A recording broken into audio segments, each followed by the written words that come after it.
যাচ্ছি, কারণ সেদিন সেরকম কিছু কেনা হয়নি। প্রথম দিন ছিল আর সেদিন বৃষ্টিও পড়ছিল, সেভাবে আমরা কিছুই কিনিনি। ভেবেছিলাম যে এখন এত ঘোরা বাকি আছে, ঘুরিয়ে নিয়ে যদি টাকা বাঁচে তো কিনবো। তো গাড়িতে উঠে গেছি, মানে ট্যাক্সি, এখানে ট্যাক্সি পাওয়া যায়, 4 জন নেয় ট্যাক্সিতে, আর ওই 30 রুপিস করে নেয়। তোমাদের যেখানে হোটেল সেরকম নিতে পারে, আমাদের এখান থেকে 30 রুপিস নেয়। আর এমজি মার্কেট 9টা পর্যন্তই থাকে, 8:30টার মধ্যে দোকান বন্ধ হতে স্টার্ট করে দেয়। তো তাড়াতাড়ি যাবে, তাহলে বেশি ভালো ঘুরতে পারবে, জিনিস দেখে কিনতে গেছি। সেদিন অন্যরকম, আজকে অন্যরকম লাগছে, কারণ সেদিন বৃষ্টি পড়ছিল, আজকে তো বৃষ্টি পড়ছে না। দেখা যাক কি কিনি। ইউনিক তালা চাবি, আর এখানে অনেক সুন্দর সুন্দর ডেকোরেশনের জিনিস আছে।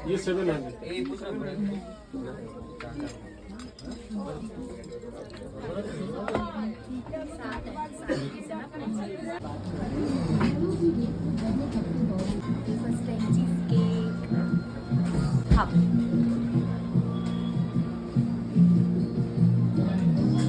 150 নিয়েছে। চিজ খেয়ে দেখি ফার্স্টে।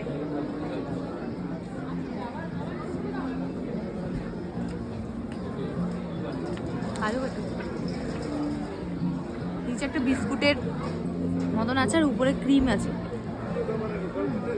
টাকার বাজার করে নিয়েছি, এবার বাড়ি যাব, কালকে বাড়ি।